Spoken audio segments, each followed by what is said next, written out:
Hare Krishna devotees, please accept my humble obeisances. All goes Sri Prabhupada and Guru Maharaj. So we'll start reading the translations. I will share my screen and then see where is that.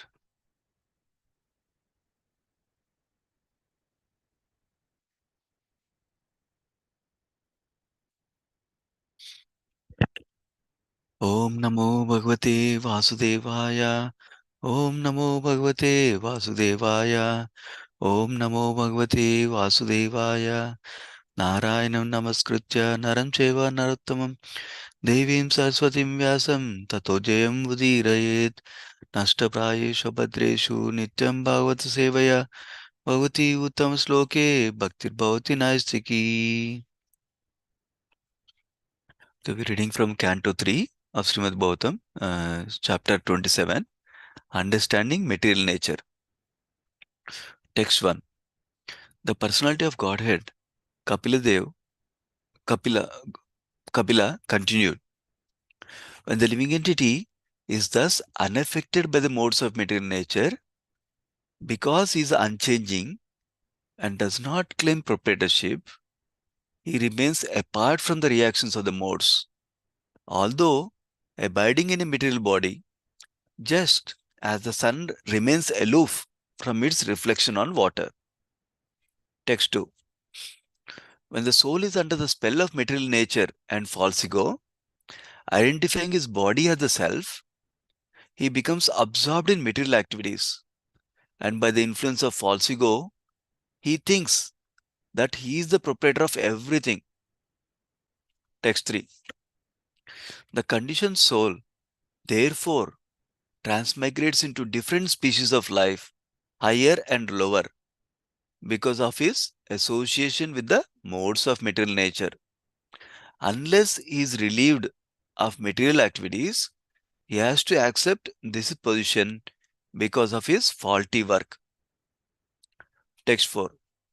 Actually, a living entity is transcendental to material existence, but because of his mentality of lording it over material nature, his material existential condition does not cease, and just as in a dream, is affected by all sorts of disadvantages. Text 5.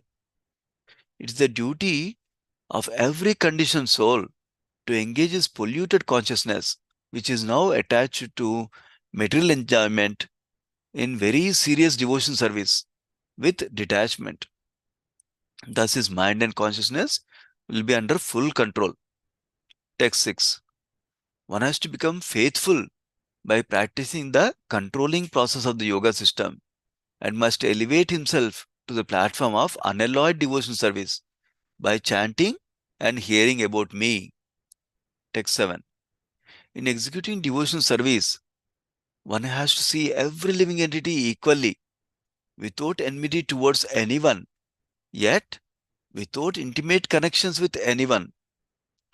One has to observe celibacy, be grave, and execute his eternal activities, offering the results to the Supreme Personality of Godhead.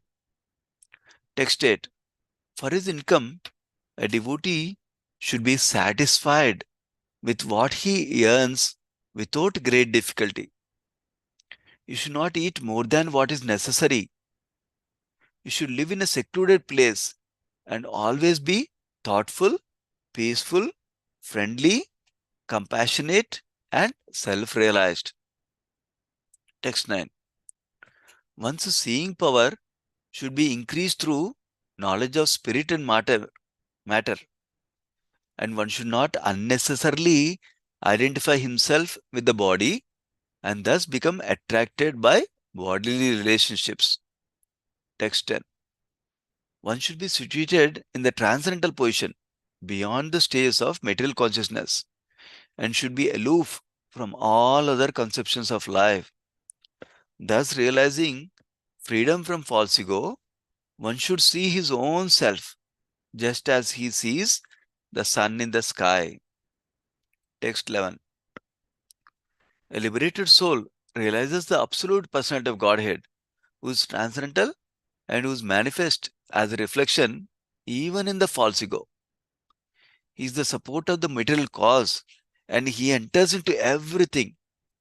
He is absolute, one without a second, and he is the eyes of the illusory energy. Text 12.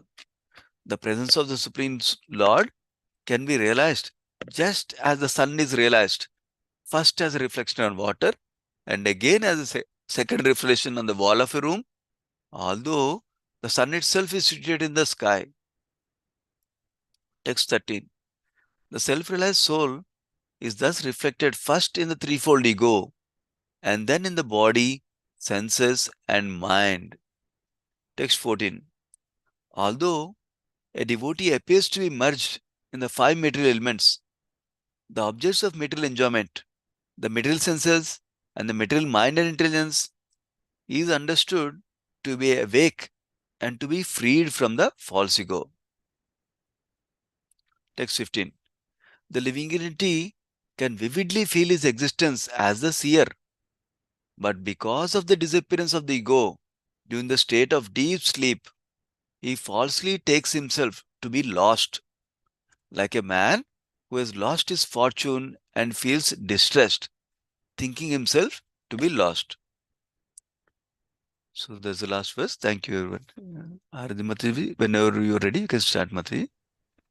Thank you so much, Prabhuji. I'm sorry I'm not able to come on the video today. Hare Krishna, dear devotees, please accept my humble obeisances. All glories to Srila Prabhupada. Om Namo Bhagavate Vasudevaya. Om Namo Bhagavate Vasudevaya. Om Namo Bhagavate Vasudevaya. So we are covering, I'm going to be covering from text 1 to 15 regarding understanding material nature. So just a quick recap. So in this chapter, Kapila Dev continues his Gnana section, and he specifically analyzes the situation of a conditioned soul. He says that Jiva is unaffected by gunas, right? So basically, just wanted to say that the reference for this summary is from Srila Prabhupada's purports, Gauranga Darshan Prabhuji's lecture, and Purjan Prabhu's summary. So let's begin in text. From text 1 to 5, it talks about Jiva in conditioned state. In text 1, it talks about Jiva is unaffected by gunas. So in the previous chapter, Lord Kapila Dev has concluded that simply by beginning the discharge of devotional service, one can attain detachment and transcendental knowledge for understanding the science of God. So as we know that we have nothing to do with gunas, but somehow because of false ego and misidentifying with matter, we get overwhelmed with material modes and our conditioned life begins. So in his lecture, Gauranga Darshan Prabhu gives a very good example about a golden ring that we should always think about. So he talks about that if a golden ring falls into some gutter or some filthy place, will the golden ring loses its qualities? Definitely not, correct? So just because the golden ring fell in the filthy place, it does not mean that we just let it be, that it just fell in the gutter and it lost its value. Since it's very costly, we'll put it on our hands you will put our hands in that gutter or in that filthy place and take it out and wash it properly, etc., right? And again wear it because it's valuable. And we do that because it's very costly and it has so much value. And then he also gives an example that if any food stuff falls into the gutter, we will not take it back, or anything that is of no value, right? We will not take it back. So anything that mixes with gutter is not usable anymore. But the golden ring can be used. Wash it and use it again. So the conditioned souls associated with material energy of matter, or matter, which is filled with material modes, is like gold's contact with gutter. So the conditioned soul of being Sat Chit Anand are not lost by being in this material world. The soul, once leaving this body, can go to another body or go in the spiritual world again and reinstate in the constitutional position in service of the Lord. So here, the Kapila Dev describes that jiva are unaffected by gunas, but because of the false ego, the jiva thinks that I am the proprietor of the world, and he assumes so many material, which is temporary identities. We have to always remember when we are, even when we are doing service, when we are directing, or when we are doing anything at work, if we have to always think that we are the servant of the servant of the servant. And when we are taking a lead role, we have to be conscious that we are not the proprietor. Krishna is. So, and all of that leads to samsara. And constant meditation on sense objects will lead to further entanglement. So he gives a solution. The solution is to control the mind and to perform bhakti. So going back to that example of golden ring. So when that golden ring is in that gutter, its glory or the shine is not seen. The original purpose of the golden ring is to decorate the hand or a finger of a woman or a man. That's the original purpose. Similarly, the original purpose of the soul is to render service unto Krishna. That's our original purpose. The golden ring fell into the gutter, and the conditioned soul is rotting in this material existence. So once you pick up that golden ring, wash it again and wear it nicely, its purpose is served. Similarly, once the soul is exposed to the cleansing process of bhakti yoga, again, the soul's original glory will manifest. Original glory of being a servant of the Lord. Original service of engaging in loving service of the Lord is again possible. So the whole purpose of bhakti yoga is to reinstating the conditioned soul in his original glory as the servant of the God.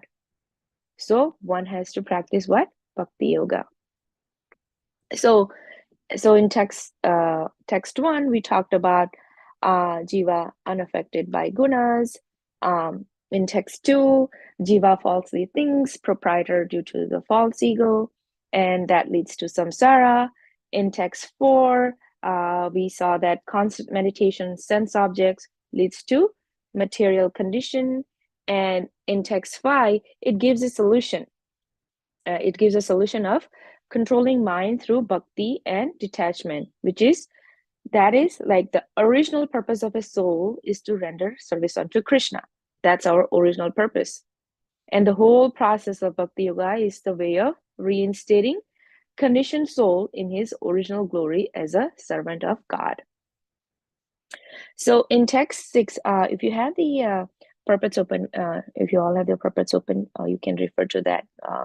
So in text 6, it talks about practice Astanga Yoga with faith in Lord's form, and here Krishna Katha. So in this text, just a quick summary, question of how we can purify our mind so that we can accomplish this order. So Kapila Muni states that one has to become faithful by practicing the controlling process of yoga system and must elevate himself to the platform of unalloyed devotional service by chanting and hearing about me, which is Krishna Katha. So we have to always, instead of engaging our minds in nonsensical things about thinking about others, thinking about what she has done, what he has done, we have to constantly chant Krishna's name, and hear about Krishna's glories. So you can refer to text 5 and 6 for today, for today's verses, where Srila Prabhupada further explains the process of purifying the mind. Srila Prabhupada says that because we have been associated with material nature since time immemorial, we have become accustomed to our attachment to this temporary material nature. The mind has to be fixed at eternal lotus feet of the Supreme Lord. Save mana Krishna padaravindayoho. One has to fix the mind at the lotus feet of Krishna, then everything will be very nice. That's what Srila Prabhupada says. So basically, just focus your mind on chanting and hearing Krishna Katha every day. In text 7 to 10, there are 18 qualities to be cultivated by Gnani. That's what it's been talked about.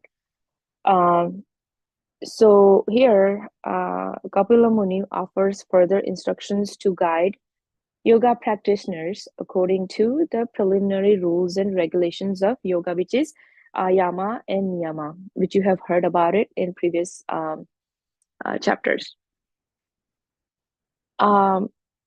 So he's describing like step by step. So he's saying, in executing devotional service, one has to see every living entity equally, without enmity towards anyone, yet without intimate connections with anyone. So this is easier said than done, but we have to observe ourselves on a daily basis to see how we are doing, how we are dealing with others. That's very important, because all that's enviousness, jealousy, lust, anger, greed, all that comes, but we have to observe ourselves. And every day, like one step at a time, we can improve ourselves. One has to observe celibacy, be grave, and execute his eternal activities, offering the results to the Supreme Personality of Godhead. Just think about how many of us offer all the results to Krishna. We have to analyze anything that we do. Chanting is for Krishna. Hearing Krishna Katha is for purifying ourselves, and it's that pleases Krishna. When we are at work or whatever we do, whether it's like connected with Krishna, somehow with Krishna. When we are dealing with others, connected with Krishna Katha, somehow, everything should be all Krishna conscious. For his income, a devotee should be satisfied with what he earns without great difficulty. He should not eat more than what is necessary. So this statement is given because if you have to practice spirituality, if you have to practice bhakti, your health has to be in proper condition. Otherwise, you will not be able to do bhakti. So you should not eat more than what is necessary. He should live in a secluded place and always be thoughtful, peaceful, friendly, and compassionate and self-realized. And it is further explained that a yogi should also differentiate between matter and spirit, and neither identify himself with body nor become attracted by bodily relationships. Where is this text? So in text 11, Srila Prabhupada explains that a pure devotee can see the presence of the Supreme Personality of God in everything materially manifested.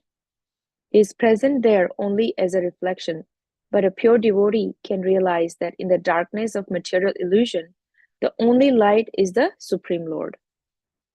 So even in dealing with others, we also have to think like pure devotees, like they see everyone equally, right? And they know that Supreme Personality is of Godhead. Krishna is in everything. That's exist in this material nature.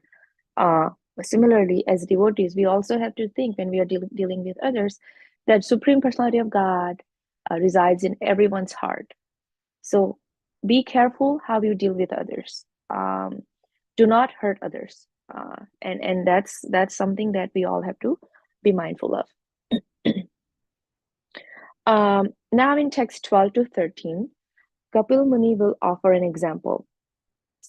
Uh, he says that the Lord can be experienced everywhere, even in matter.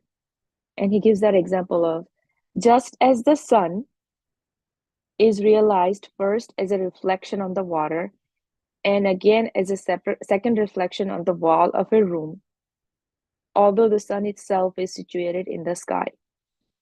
Similarly, the self-realized soul is thus reflected first in the threefold ego and then in the body, senses, and mind. So in text 12 to 13, it gives an inference of sun's presence. So sun, which is reflected on water, then on the wall. It gives an inference of presence of jiva. So the pure jiva is influenced by ahankara, which is reflected in body, senses, and mind. And inference of Lord, uh, where Supreme Lord is reflected everywhere through his energies. In text 14 to 16, soul talks about soul without material coverings. In text 14, it talks about soul is pure yet appears to be covered. So now Kapila Muni moves from a pure soul's realization of the ultimate nature of the universe to his relationship with the material body. So in the purport, Srila Prabhupada says that although a devotee appears to be merged in the five material elements, the objects of material enjoyment, the material sense, and material mind and intelligence, he is understood to be awake and to be free from false ego. So here, so the pure soul is free from false ego and therefore awake to his actual eternal and individual identity. In text 15, Srila Prabhupada writes of the temporary sense of loss of individuality one may experience in deep sleep. So from a purport, he says that a living entity can never be lost. When he forgets his identity in deep sleep, he becomes absorbed in dreams, and he may think himself a different person or may think himself lost. But in actuality, his identity is intact. That's what's in the purport. So here, Srila Prabhupada has compared a person's waking life to his Krishna consciousness. So tomorrow you'll hear more about realization by mature understanding, which is pure soul's liberated consciousness. So I think that's all I have to say from text 1 to 15, and it's a very important chapter. I think we should all read all Srila Prabhupada's purports, not just one or two, but I think this entire chapter is very important, just like every other chapters in Srimad Bhagavatam. So thank you very much, Srila Prabhupada ki jai, Srimad Bhagavatam ki jai, Hare Krishna. Thank you very much, everyone. Thank you, Hare Krishna Prabhu. Yeah, thank you so much, Madhavi. Hare Krishna. Wonderful